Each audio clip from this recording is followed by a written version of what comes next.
Está gravando já. Então, a aula passada, o vídeo, né, eu estava postando no YouTube e colocando o link lá no encontro 3, tá bom? Tá. Então, quem quiser assistir de novo, vários alunos ainda assistiram, né? Agora, por exemplo, a gente tem 6 alunos na sala somente. Então, para aqueles que não conseguiram problema de acesso ou também aqueles que quiserem assistir novamente, vai acessar, vai direcionar para um canal no YouTube e aí vocês podem assistir, fazer download do vídeo e verem a aula novamente, certo? A gente vai tratar hoje, tá, de hardware, software e comunicação de dados e um pouco de rede de computadores também, tá? Seguindo a unidade 4. Então tem material, uma atividade lá no portal da aula de vocês, tá? Vocês já podem resolver, tá bom? Aí no final eu faço as considerações aí, tá? Sobre a nossa avaliação, nossa segunda avaliação parcial, certo? Vamos entender primeiro o contexto, né, computacional. A gente entende, tá, como definição de computador básica e técnica é qualquer dispositivo que tenha, qualquer equipamento, na verdade, que tenha dispositivo de entrada, processamento, dispositivo de saída. Então, qualquer equipamento que tenha essas características, a gente vai considerar como sendo um computador, né? Como conceito. Aí alguém que seja da área vai dizer assim, mas não tem memória. Memória uma característica, um conceito mais atual, um pouco mais moderno sobre o funcionamento. Mas a gente vamos entender o que é dispositivo de entrada, o que é processamento, o que é dispositivo de saída. Então, qualquer entrada que eu consiga enviar, qualquer instrução que eu consiga enviar para qualquer equipamento, a gente vai chamar isso por algum lugar, né? Esse lugar a gente vai chamar de dispositivo de entrada. Por exemplo, no computador tem as teclas. Então, quando eu aperto na tecla A, então eu estou enviando uma instrução para o meu computador entender que é a letra A. Isso é um dispositivo de entrada, teclado. Se eu pegar o meu telefone, né, a tela dele, touch, vai ser meu dispositivo de entrada, porque em qualquer lugar que eu clicar, eu vou estar enviando alguma instrução, né, para o meu telefone, no caso, entender que eu quero alguma coisa, eu estou enviando alguma coisa para ele executar, para ele calcular. Então, um teclado é um exemplo de dispositivo de entrada. Um scanner, por exemplo. Eu conecto o scanner no computador, coloco um documento qualquer e vou escanear. Estou enviando alguma coisa, alguma instrução para o meu computador para ele ler e digitalizar um documento. Para a gente entender aí alguns exemplos, né, de dispositivo de entrada. O meu mouse também é um outro exemplo de dispositivo de entrada, né, que eu clico o lado direito ou o lado esquerdo do mouse, ou qualquer tipo de arraste que eu faça, também está enviando algum tipo de instrução também para o meu computador, para fazer cálculo, tá? Então, definição aí básica de dispositivo de entrada, qualquer dispositivo que consiga enviar a instrução, tá? Para que seja executado e calculado no computador, no processador, tá? Dispositivo de entrada. O que é processamento? O processamento, quem faz é processador. É algum tipo de circuito integrado que tem capacidade de fazer cálculo. Então, quando eu envio qualquer coisa aqui, um sinal, qualquer dispositivo de entrada, o meu processador vai entender aquilo como uma instrução elétrica e vai fazer cálculos, vai calcular aquilo ali. E vai me devolver uma resposta, também elétrica. Tá? Então, o processador faz o quê? Basicamente, cálculos. E a gente chama de CPU, a gente vai ver daqui a pouquinho, tá? É justamente o processador, que é a unidade central de processamento, certo? Esse que é a CPU que a gente chama, né, que é o processador, e ele que faz o processamento, calcula, né, na verdade, as instruções que são enviadas aí para o meu computador.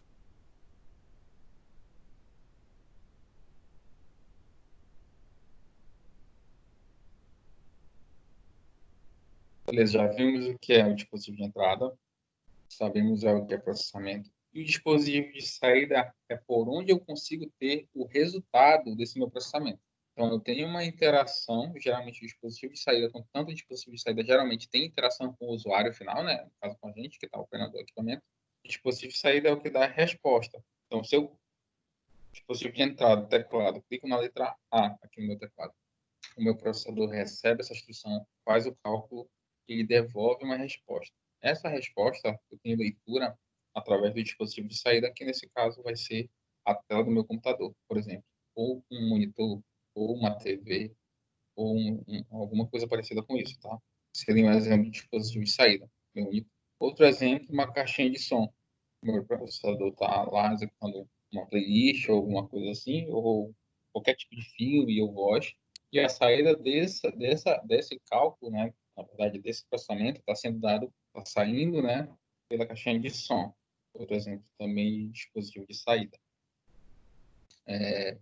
Uma impressora também. Então, eu estou aqui com um documento e eu quero imprimir. Eu mando imprimir, eu mando uma instrução para o teclado, dispositivo de entrada. O meu computador processa aquilo ali, né? Processamento. E aí eu tenho a saída na impressora, em papel mesmo. Tá? A impressora é dispositivo de saída, certo? Para a gente entender aí o conceito básico. Então, todo e qualquer equipamento que tenha essas características, nós vamos considerar como sendo um computador, tá bom? Então, esse notebook aqui que eu estou usando, que talvez alguns de vocês estejam usando, é um computador, tá? O celular que a gente tem hoje, como smartphone,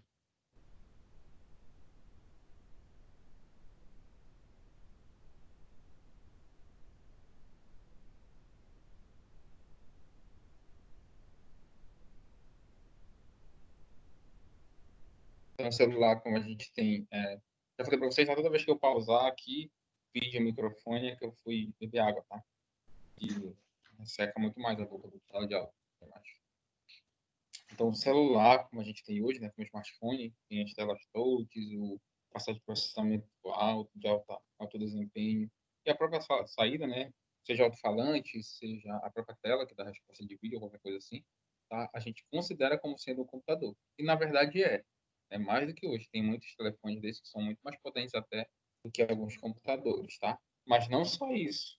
Aqueles celulares antigos lá, que só tinha a função realmente de fazer ligação, também era considerado computador. Tinha dispositivo de entrada, que eram as teclas, tinha processamento, que ao final das contas eu tenho que fazer uma tradução desse número para transformar isso em números que eu insiro, né, impulsos para poder criar o link de comunicação para poder ligar. E tem um dispositivo de saída, que é o próprio alto-falante que eu consigo ouvir, ou alguma coisa assim, tá?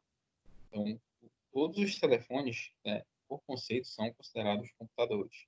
E mais, se tu pegares uma calculadora, da mais simples que seja, da mais barata que seja, das que tenha menos função, também eu vou considerar o computador.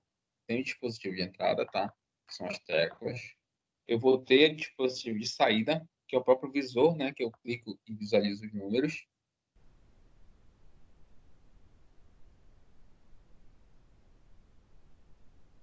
E eu vou ter processamento, porque se eu escolher uma opção 2 e fazer uma adição com 2, ele vai me dar uma resposta, ele vai estar fazendo processamento. Tá? Então, a calculadora, todos os equipamentos que são derivados disso, tá? Eu vou considerar como sendo computadores.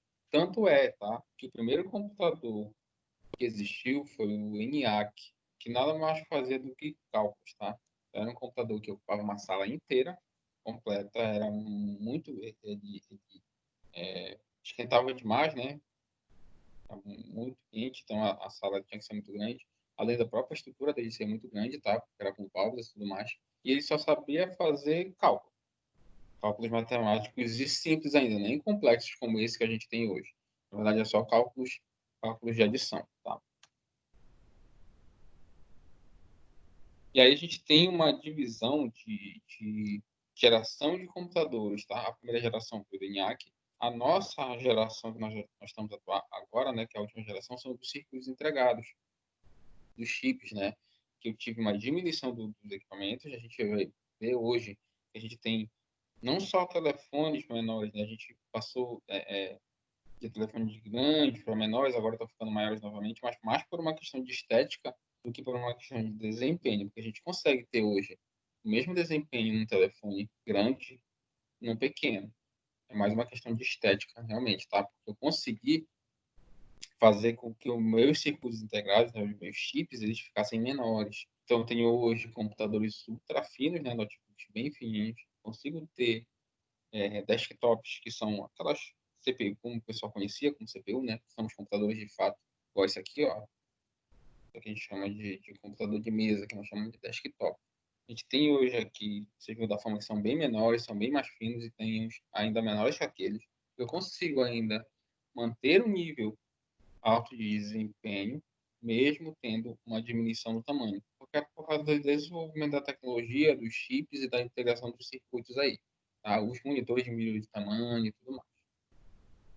Então, vamos lá, vamos entender aqui como é que a gente entende, como é que a gente consegue ter a divisão, né, desses computadores. Então, a gente tem aí os desktops, que são esses computadores de mesa, tá? Vamos chamar de desktop. São esses que normalmente são utilizados em empresas ou até tem na sua casa lá, tá? Tem esse nome justamente porque ele geralmente tem que ser utilizado em cima da mesa. Então, não consegue usar um computador desse de colo, como é, por exemplo, o notebook. São os computadores portáteis que eu tenho bateria, enfim, são utilizados aqui. E os PDAs, tá? Que são os assistentes digitais, que a gente são os laptop, palm top, né? Que são os menores que a gente consegue utilizar. E nessa divisão aqui, a gente coloca hoje os próprios celulares, tá? Que eu já consigo entender como sendo essa função de PDA aqui, tá? Seria mais ou menos a ideia de um assistente pessoal digital. Então, hoje a gente consegue no telefone marcar compromissos, utilizar planilhas, colocar avisos, colocar despertadores, ter uma própria agenda digital, tá? Por vários apps que vão existir aí, né? Vários aplicativos que existem, né? Para todos os sistemas operacionais que existem no telefone. Já já eu falo, tá? O que é um sistema operacional. Mas todos os sistemas, né? Android, iOS ou qualquer outro, né? Windows Phone, que existam para telefones, né? Para dispositivos mobiles, e eu consigo ter todas essas funções dentro de um celular, né? De um telefone móvel. Eu falei para vocês agora, tá, que eu consigo ter uma diminuição do tamanho, ainda mantendo um desempenho alto, é óbvio. Entretanto, tá, para algumas funções, eu preciso, na verdade, eu necessito que esse equipamento seja maiores. Eu vou explicar por quê. Que eu envio, que trafega, tá, dentro de um computador é corrente elétrica, tá? Então, todo computador ele necessita de corrente elétrica para funcionar. Então, eu ligo na tomada, esse computador carrega uma bateria e através dessa troca, né, de corrente elétrica ele funciona. Mas como assim? Aqui dentro desses circuitos passam sinais elétricos. Só um minutinho, tá, pessoal? Deixa eu só enviar uma mensagem para um aluno aqui que está me chamando, perguntando o link.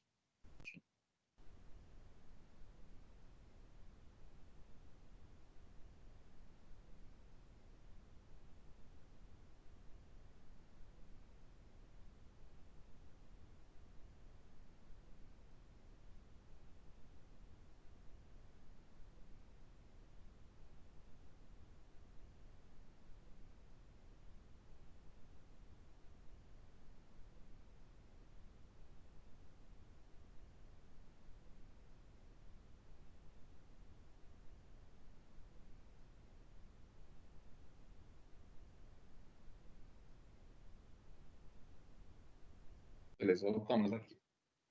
Então, o que trafega aqui, né, que passa, beleza, são sinais elétricos, corrente elétrica, tá? A gente vai ver daqui a pouquinho uma questão de bit, byte, o que que é, para que serve, como funciona, como calcula e tudo mais. Tá? Mas basicamente, o que passa por aqui, o que é transmitido por esse computador, por esse celular que tu tá utilizando aí, tá? É corrente elétrica. Você já deve ter tido a oportunidade de ver qualquer equipamento desse elétrico, né? Geralmente é uma placa que tem vários caminhos metálicos, né? A gente chama aquilo de circuitos integrados, ou circuitos, né, na verdade, que vão passar a corrente elétrica. Aqui no computador a gente tem uma transformação desse meu sinal elétrico em um sinal digital, de 0 e 1. Um. Assim como nas TVs, hoje a gente tem a TV digital, que é sinal de 0 e 1. Antigamente era analógica, né, que era vários sinais, mas hoje é digital, que é 0 e 1. A gente tem no computador, na placa em si, na questão física dele, tá? Uma transmissão elétrica que se transforma em 0 e 1. Tá? Em que 0 a gente considera como sendo desligado e 1 ligado. Então tem vários pulsos, tá? Entre ligado e desligado. E cada código desse, cada sequência dessas elétrica, ela se transforma em uma sequência binária. Então, digamos que eu tenha algum tipo de dado, que seria uma sequência assim, de 0, 1, 0, 1. Isso vai significar alguma coisa. Na placa, isso vai ser sem energia, com energia, sem energia, com energia. Isso vai trafegar por todos os circuitos, por todos os barramentos, tá? Barramento seria a interligação entre os componentes aí do computador, até acontecer todo esse processo que eu acabei de falar para ti, que é utilizar o dispositivo de entrada, ter processamento e voltar. Isso tudo é elétrico, então passa corrente elétrica. Por isso que eu não posso tocar minha mão, por exemplo, no computador ligado nesses dispositivos, que eu vou o risco de pegar um choque. E mais do que isso, comprometer algum desses equipamentos, tá? Então, esses equipamentos todos, né, que se utilizam dessa questão elétrica, como eu acabei de explicar para ti, eles têm um limite de desempenho. Então, se eu tenho um dispositivo que é pequeno, ele vai ter um limite que vai estar voltado para a questão de carga que ele consegue absorver elétrica. A gente sabe que existe um conceito que chama transferência de energia, ou mais, uma mudança de estado. Eu transformo alguma coisa em outra coisa. Por exemplo, se você já deve ter visto um curto-circuito por aí, em que se pega fogo ou ouve notícia de alguma coisa assim, teve um curto-circuito, um problema elétrico e tocou fogo. Então, eu tive uma mudança, né? Eu transformei corrente elétrica em energia. A mesma coisa aqui. Se eu tiver um grande tráfego, uma grande capacidade de transferência elétrica desse equipamento, ele vai se transformar em calor. E esse calor, é claro, pode derreter a placa de plástico ou comprometer algum equipamento, tá? E aí, nesse sentido, quando o desempenho for muito alto, eu vou precisar estar aumentando o tamanho desse equipamento. Aí entra uma ideia dos supercomputadores, né? Os mainframes, esses computadores que são superpotentes, que são utilizados para empresas, que são servidores, que são desses data centers famosos, como o Facebook, entre outras empresas aí que se utilizam, tá? Que na verdade não é só um computador, é uma sala com vários e vários supercomputadores, tá bom? Então ainda existem sim, tá? Grandes computadores, né, de grande porte, com salas e tudo mais, mas que são usados para uma grande capacidade, né? Uma grande demanda, na verdade, de processamento.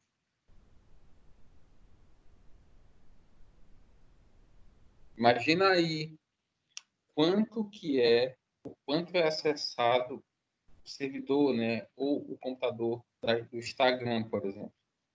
Porque como é que funciona, né? A gente utiliza hoje as nossas redes sociais ou um site e nada mais é do que eu pegar o meu computador, que é o próprio celular, pegar o meu celular e eu vou acessar o Instagram.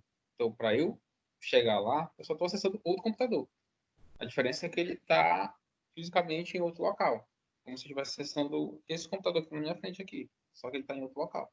E imagina quantos acessos, quantas requisições eu tenho por segundo, né? Levando em consideração isso aí. Então, eu tenho que ter um desempenho maior nesse sentido. Tá? E aí, nessas situações, são utilizados os supercomputadores. Aí a gente vai entender agora, né, que definição de hardware, e para a gente entender de uma forma bem simples, tá? E bem objetiva, a gente tem uma divisão básica entre hardware e software, tá bom? Hardware, aqui, ó, seria a parte física do computador, né? A parte que a gente consegue tocar o computador, a gente vai considerar como sendo hardware. E software, a gente vai chamar ou vai entender como sendo a parte lógica, tá? A parte de programas, a parte de sistemas, essa parte que a gente de fato interage, né? De fato consegue ter resposta para alguma coisa, tá? Então, o hardware é a parte física e a gente tem alguns equipamentos, alguns componentes aqui que a gente precisa só entender para saber como é que funciona, tá bom? Então, vamos lá. Então, a gente tem aqui o principal que a gente considerar no computador, que seria a unidade central de processamento, tá? Que é a UCP, ou a CPU, né, do inglês, que nada mais é do que o processador do computador, aquele que faz o cálculo.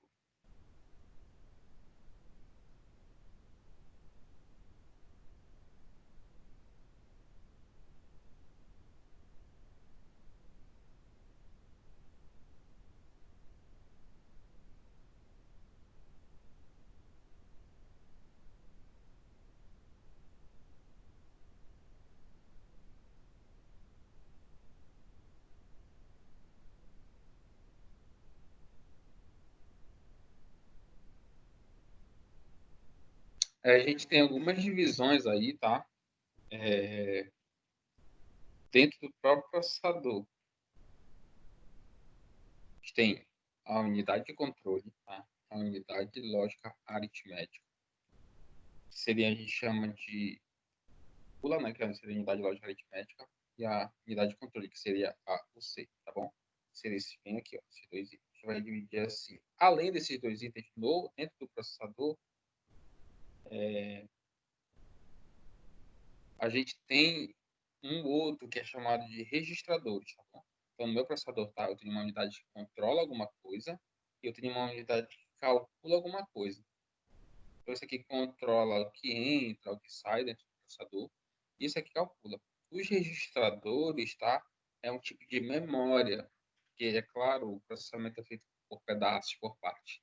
Então, aquilo que foi processado naquele momento fica armazenado. Seria parecido com o da calculadora, né?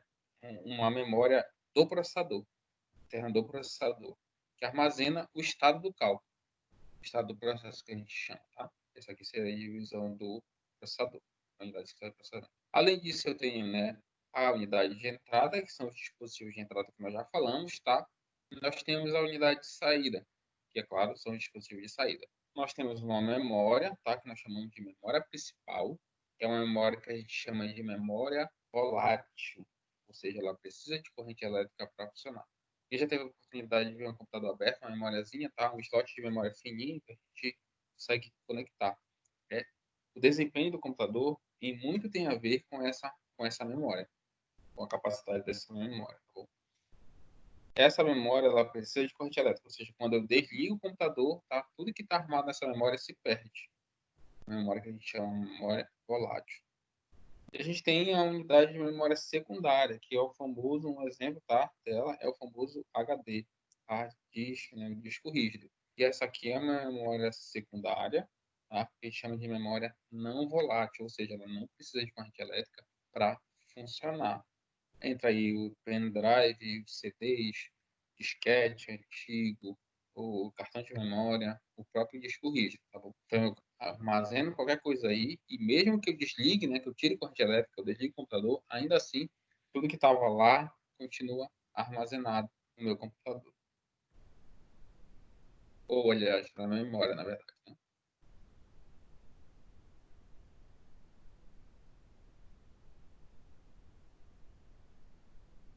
Aí nós temos é,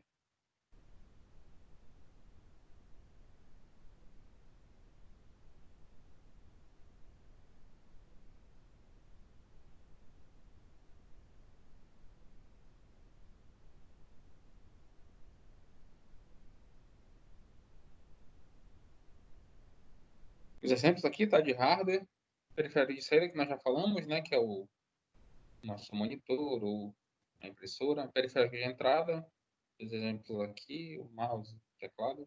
Os periféricos de saída, né, fone de ouvido, a própria tela, os de saída. Falamos já de CPU, né, de memória RAM, também dos dispositivos de disco rígido, que pendrive, entre outros aqui. Todos esses dispositivos, né, de armazenamento removível, os MP3 antigos que a gente utilizava, né, como pendrive também, tá? São dispositivos de armazenamento. Então, eu não vou considerar eles como sendo dispositivos nem de entrada nem de saída, tá bom? Então, eles são dispositivos de armazenamento removível. Eu consigo inserir a qualquer momento um pendrive, por exemplo, ou um celular, um PDA via cabo, ou um CD, ou um antigo MP3, né? Eu consigo utilizar e inserir a qualquer momento, tá bom? Que tem um conceito atual, se tratando já, saindo dessa parte de hardware, né? Que volta. Voltando para armazenamento, que a gente chama de nuvem, né? Que é de cloud computing, que é computação em nuvem, tá? Você já deve ter ouvido falar, né? A gente tem vários serviços, né? Que inclusive a gente utiliza hoje. Gmail, né? O Google Drive é um exemplo, né? De armazenamento em nuvem, de serviço de nuvem, né? E especificamente o Cloud Storage, que seria um armazenamento na nuvem. Então, eu consigo armazenar isso aqui, tudo que eu quiser, não em um dispositivo físico meu, mas em algum dispositivo físico em algum lugar, em uma rede em algum lugar no mundo.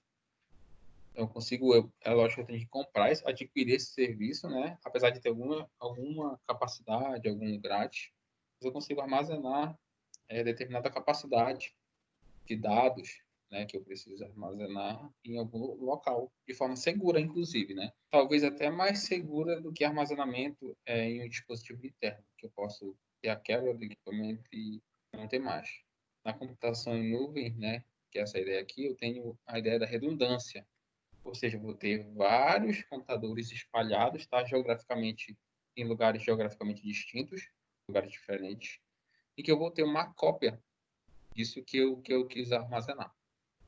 E aí, se acontecer algum desastre, que a gente chama de desastre natural, cai uma árvore, começa a chover, tem inundamento, qualquer coisa assim, ou a própria pane elétrica que chega a queimar o equipamento, isso que eu tinha nesse local pode estar também armazenado em outro. Então, por essas questões, a gente acaba tendo mais segurança armazenando na nuvem do que armazenando em um pendrive na sua casa ou no próprio computador na sua casa. Então, a definição de software aí, básica, seria a parte lógica, né, do computador. Seria um conjunto de programas ou de instruções de forma lógica que vão fazer, de fato, com que o computador funcione, tá bom? A gente tem os softwares que são utilitários, vamos dizer assim, que são os programas que se utilizam, tá? Como Word, Excel, PowerPoint, antivírus ou qualquer outro software. E a gente tem um software principal, digamos assim, que a gente chama software básico, ou o próprio sistema operacional, ou sistema operativo, que é de fato que consegue fazer a tradução, tá, entre eu e o hardware. Então, a gente tem um tradutor aqui, porque no final eu não falo linguagem elétrica, né? Você não fala linguagem elétrica, e o computador só entende a linguagem elétrica. Quem faz essa tradução aí é o sistema operacional, tá? Então a gente tem vários sistemas operacionais que são utilizados nos computadores, como Windows, o Mac OS, o Leopard, Windows nas suas versões, né, Linux, para telefones, né, a gente tem o iOS, o Android, em todas as versões, né, desses aí, e eles são utilizados para fazer essa tradução entre o hardware, que é o computador, né, a parte física, e o usuário final, que somos nós. Exemplos aí, softwares aplicativos, tá? O Word, o Excel, qualquer desses aqui, né, que a gente está vendo aqui, são alguns exemplos para a gente entender. Mas qualquer software que seja diferente do sistema operacional, a gente vai chamar de software aplicativo, né? Software não básico.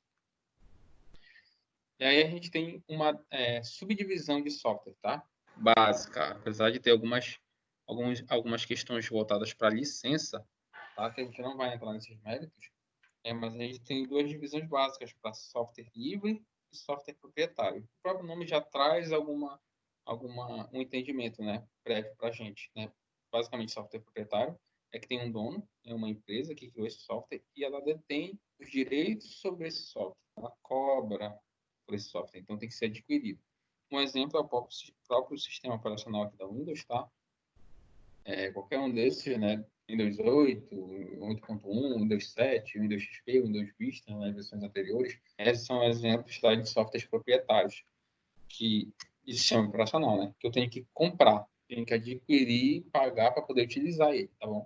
Outro exemplo, os antivírus, tá? Apesar de ter uma versão livre, não paga, ainda assim é um software proprietário, tá? Eu vou já explicar por quê. E tem as versões pagas. Photoshop, o JAWS, qualquer outro desses softwares, tá? A gente considera como sendo software proprietário. E, de outro lado, a gente tem o que a gente chama de software livre, tá? O software livre tem a característica básica de não ter custo, tá? Eu não tenho acesso, aliás, eu não preciso fazer pagamento para utilizar. E mais do que isso, tá? Eu tenho acesso ao código-fonte, ou seja, a estrutura desse programa, a estrutura desse software. Então, eu posso alterar, isso é claro, se eu souber fazer, né? Fazer alterações de layout, mudar o programa da maneira que eu quiser, tá? E aí eu tenho outras subdivisões, né? Como não pagos, ou então aquelas licenças que são de 30 dias grátis. Tem várias subdivisões aí que foram sendo utilizadas, tá bom? Uns que eu não pago, mas eu não tenho acesso ao código-fonte. Outros que eu pago, mas tenho acesso ao código-fonte, que para a gente aí não interessa. É importante para a gente só entender a diferença básica, né, entre software proprietário e software livre. A gente está aqui usando uma ideia dessa, né, da informação online ou da administração digital. A gente tem vários serviços hoje, inclusive essa nossa aula aqui, sendo utilizada, né, por dispositivos digitais, né?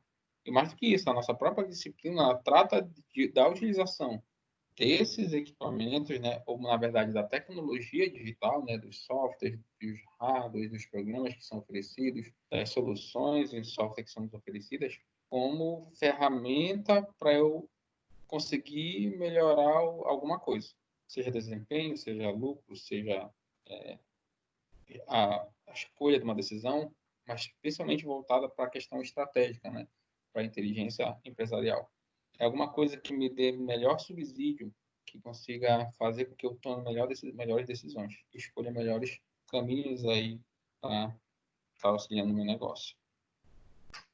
A gente falou no começo, agora eu falei sobre a questão elétrica, né, a questão binária.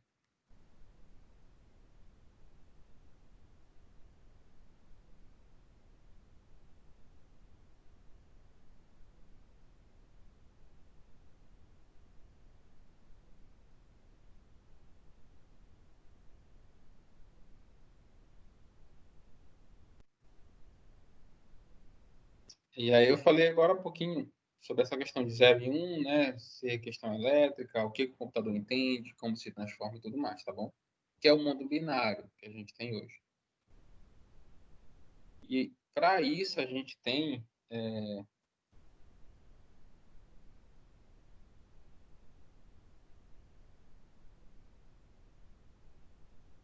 uma espécie de nomenclatura que a gente utiliza para entender essa questão binária, como se fosse uma unidade de medida.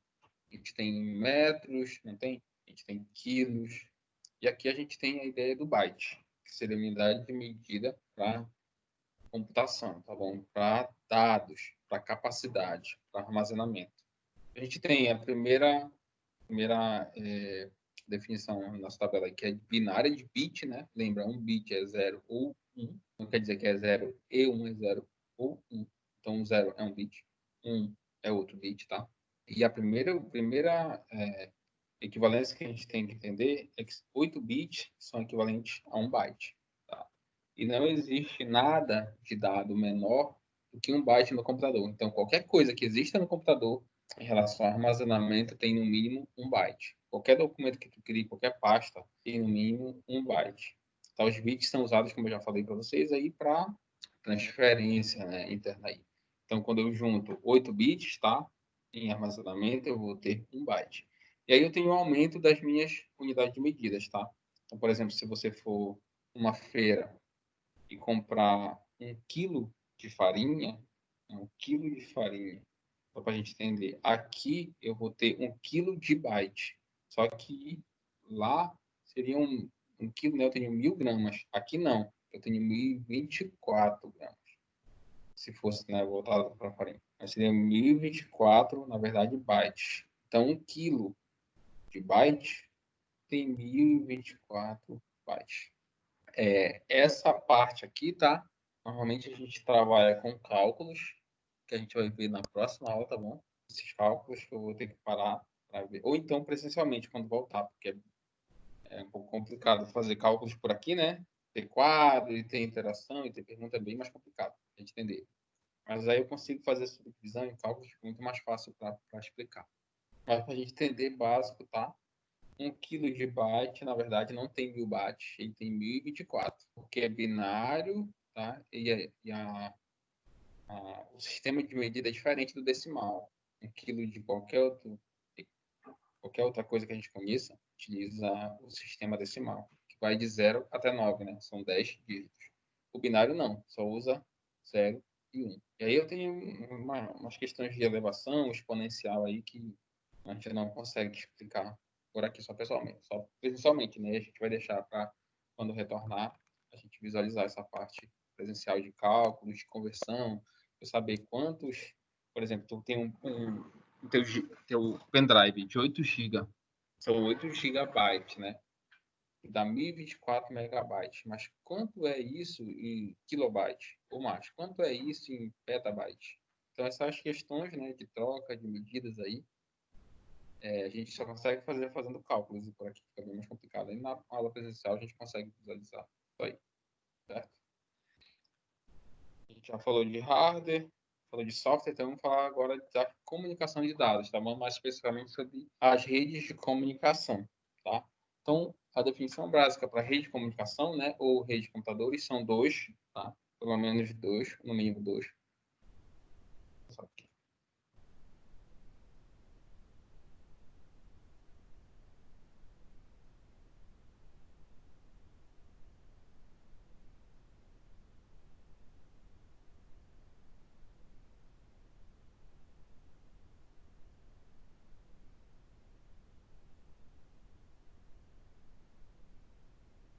Então, são no mínimo dois, né?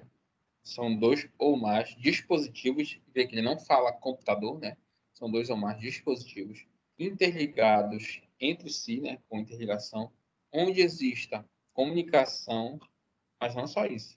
Tem também que existir compartilhamento de recursos, tá? Então, rede de comunicação, o que é? Dois ou mais dispositivos interligados entre si, onde exista comunicação e também compartilhamento de recursos. E aí nós temos, né, as redes de computadores, a rede de telefonia, por exemplo, que também são. Se eu interligar um computador e uma impressora, eu tenho, tá, uma rede de comunicação. Se eu interligar a minha TV no meu celular, né, que eu tenho como fazer espelhamento, ou o meu celular no meu Chromecast, é um exemplo, também eu tenho uma rede de comunicação, tá? A tua rede Wi-Fi aí, tá? Tem dispositivo, um ponto de acesso que emite sinal sem fio para o teu celular, se tu tiveres, né? É um exemplo, tá? De uma rede de comunicação. O próprio sistema de telefonia que tu usa, geral, é uma rede de comunicação, então tu tem a rede de dados aí, né? O teu 3G, 4G, 4,5G ou 5G, são gerações de telefonia, né? Com aumento de velocidade, de distância, capacidade de acesso, entre outras coisas. Tudo isso, tá, faz parte de rede de comunicação. Eu tenho uma divisão básica, tá, que é dividida em três partes, que na verdade não são três, são nove, mas para a gente aqui, a gente vai entender como as partes mais básicas e mais simples, dividindo como três, tá? A gente vai entender como LAN, MAN e WAN, tá? A LAN seria uma rede local, que é essa da tua casa, que é essa aqui desse escritório que eu estou, que é uma rede de pequeno porte, vamos dizer assim, é uma rede de uma empresa também, e que não vai ter um tamanho de quilômetros, por exemplo. Não existe em bibliografia nenhuma, tá? E nenhum autor falando uma distância limite para considerar como sendo uma rede local. Tá? Não existe. Ela ainda é ambígua, essa definição, tá? Mas eu vou considerar como não sendo uma rede metropolitana. O que não é uma rede metropolitana é uma rede local. E o que é uma rede metropolitana? É uma rede de quilômetros. Ou seja, que eu vou estar fisicamente, ou geograficamente, na verdade, distante. Então, por exemplo, tem uma empresa aqui, estou no Jari, né? Digamos que seja uma empresa lá no São Lázaro, e ela tem uma filial lá no centro, e estão interligadas as duas, aí eu tenho uma rede metropolitana. Tem supermercado Fortaleza, na Zona Norte, tem o lado Laguinho, tem comunicação entre os dois como rede, uma rede metropolitana, entender aí. E a gente tem as redes WAN, Media Network, tá? Que são umas redes de mundiais, né? Ou de grandes regiões, de estados que conseguem se comunicar aí. Como exemplo, a própria internet, tá? Um exemplo. Aqui a ideia tá depois só dar uma lida com calma aqui. E aí eu falei para ti que existe LAN, que é Local Area Network, MAN, que é Metropolitan Area Networks. A LAN é de rede local, né? A MAN é de rede metropolitana. E a WAN, que é de Wide Area Network, seria mais ou menos uma rede de grande capacidade de distância, uma rede mundial, né? Como exemplo da internet. E a gente consegue ter essa mesma definição, mas com um W antes, que é de wireless, tá? Que é de tecnologia sem fio, tá bom? Então, do jeito que eu tenho LAN, eu tenho WLAN, que inclusive, é a rede que eu estou acessando aqui, que é uma rede local, né? Mas é uma rede sem fio. Eu tenho uma WMAN, que é uma rede metropolitana, que também pode ser sem fio, como, por exemplo, uma tecnologia do IMAX, que é um ponto de acesso de grande potência, que chega em vários lugares sem fio, tá? E a própria IWAN, né? Que seria de grande distância, como a própria sinal de telefonia. As empresas de telefonia Vivo, TIM, essas que têm capacidade de transmissão sem fio de longa distância, né, eu consigo se engloba tá dentro de, de comunicação sem fio ainda, tá? Voltada para o WAN. Vocês dão uma lida com calma aqui. Mas eu vou ter basicamente essa estrutura, tá bom? Aqui de uma rede, de um ponto de acesso sem fio. Que é como é na sua casa, aqui na minha casa. Deixa eu arrastar. Então, eu vou ter um ponto principal, tá? Que vai emitir sinal. A gente está falando, não existe muito sentido, né, em eu ter uma rede local sem eu ter acesso à internet, né? Então, normalmente, a estrutura que a gente diz é um ponto que tem acesso à internet, né? Que geralmente quem oferece são os provedores de acesso, os Telecom, Oi e tudo mais. Tá bom? Eles vão, através de um tradutor, tá? Um tradutor que geralmente está na tua casa, que é aquele equipamentinho Golden, aquele roteadorzinho lá, tá?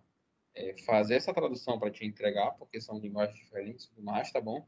Hoje em dia, eu não tenho mais um equipamento e mais um ponto de acesso. Eu tenho os dois só num.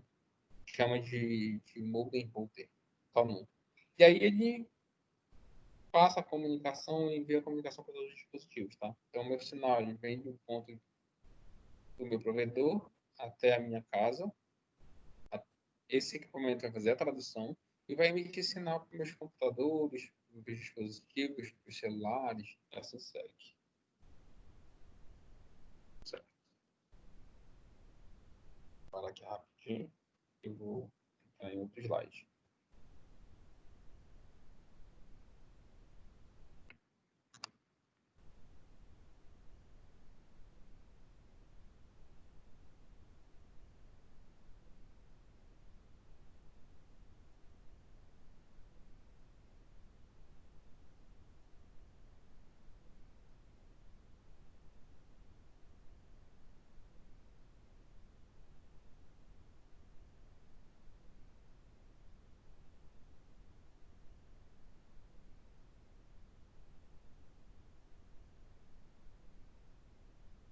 Eu trouxe mais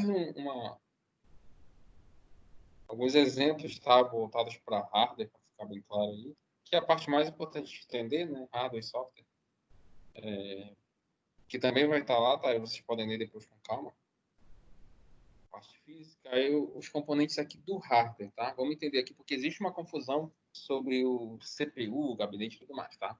Então, esse item principal aqui, olha, Maizão, que muita gente chama de CPU, né, ou de próprio computador, na verdade é o gabinete, que é só uma caixa, tá? E nele vai estar contido os dispositivos que vão estar integrados. Então tem a placa-mãe, que é isso bem aqui, tá?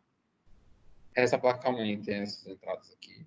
E eu tenho os componentes que vão estar todos interligados nessa placa-mãe. Então todos esses dispositivos aqui, ó, o processador, leitor de CD, DVD, que quase está em desuso já, a fonte, que é quem emite sinal elétrico, tá? Eu tenho esses conectores aqui, ó. Vocês conseguem ver aqui ao direito, todos esses conectores eles são acoplados aqui ao redor dessa placa para poder passar corrente elétrica. Aí aqui esses cabos eles fazem a transformação da minha potência de sinal, né, 110, que é na verdade 127 ou 220 para 12 volts, 5 volts, que é o que a minha placa consegue receber. E aí sim fazer a tradução, tá? Então não é confiar na tomada e ele vai conseguir traduzir. Não, existe um processo, né? Existe uma conversão aí de potências, tá? Que a placa consegue aceitar. E aqui são as minhas entradas, tá? Que eu tenho entrada de teclado, mouse, a gente vai ver daqui a pouquinho na frente, tá? Então aqui é a CPU que a gente já falou, tá? A parte que faz cálculo e tudo mais, que vai estar integrado na placa-mãe, que vai estar dentro de um gabinete. Essa aqui é a memória RAM que eu te falei, que é aquela memória principal, memória volátil, tá? Que quando eu tiro a corrente elétrica dela, ela se desliga, tá? Ela vai ser encaixada bem aqui, que a gente chama de slot de memória. Então, quanto maior a capacidade, melhor desempenho. Então, eu consigo armazenar mais e enviar mais coisas para o processador calcular. Não adianta eu ter um processador de grande capacidade e ter uma memória de baixa capacidade. Eu não vou conseguir mandar instruções suficientes para o processador usar o que ele tem de capacidade. Da mesma forma, tá, não adianta eu ter uma memória de grande capacidade e um processador de baixa capacidade. Eu vou enviar muita coisa para ele, ele não vai conseguir calcular. Tá? Então, tem memórias de 1 GB, 2 GB, 4 GB, 8 GB. E tem vários slots aqui, ó. Chama de slot de memória. Memória RAM. Essa é a memória temporária, né, que já falamos, memória principal, volátil, tirou a corrente elétrica, tudo que está armazenado perdeu. É por isso que, geralmente, quando o computador é desligado de forma brusca, quando a gente religa, ele não está mais no mesmo local, que foi tudo aquilo que tá rodando, está sendo armazenado na memória. E tem a memória permanente, né, que é a secundária, que nós já falamos, CD, HD, pendrive, disquete, cartão de memória.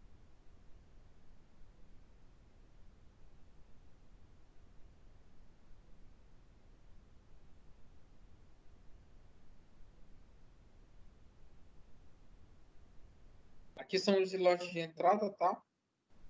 Que convém para a gente entender, tá? É que eu tenho as entradas aqui do teclado, depois você pode dar uma lida com calma nas legendas aqui.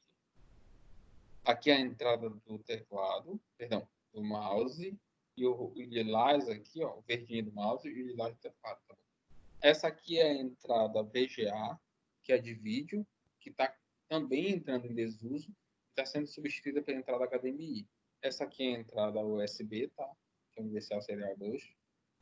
Aqui é a entrada de rede e aqui os meus auxiliares, que é a entrada de fone de ouvido, microfone e o próprio auxiliar do computador. Tá bom?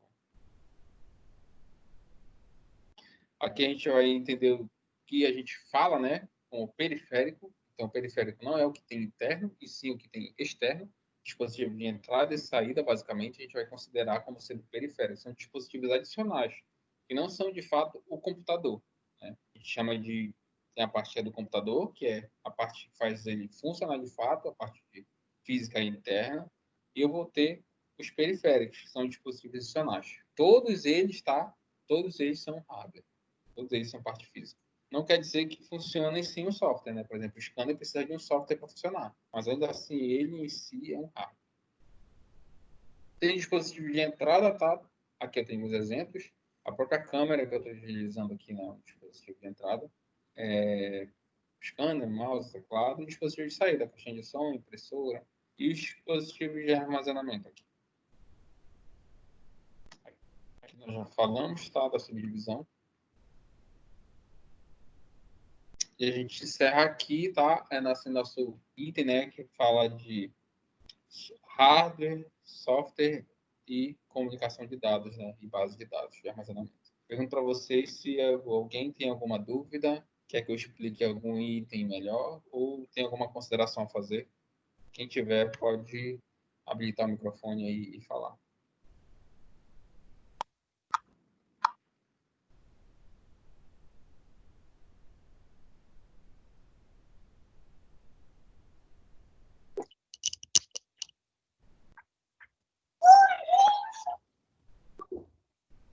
Professor, sobre a segunda parte do projeto que a gente terá que entregar no sábado, eu vi alguns professores enviaram que não terá aula no sábado. A gente vai Pois ter é, que enviar. eu soube hoje, tá? Que não vai ter expediente, não vai ter, na verdade, aula nem quinta, nem sexta e nem sábado, né? Sim. Foi comunicado hoje. Aí, nesse caso aí, vai ficar para o próximo sábado, tá? A entrega, que a gente não vai se reunir. Bom, Tá, ok. é para o próximo sábado. Aí vocês Tá. aí já avisem no grupo já que a gente não vai ter encontro, tá? Não vai ter aula no sábado do projeto. Já a representante Giovana está aqui, que eu tô vendo. Aí já avisa, tá, Giovana, lá, que a gente não vai ter aula no sábado e que fica pro próximo sábado a entrega, tá bom? Agora tá mais tranquilo, por incrível que pareça, tá? Ontem eu não consegui. Deixa eu parar a gravação aqui, pra gente conversar.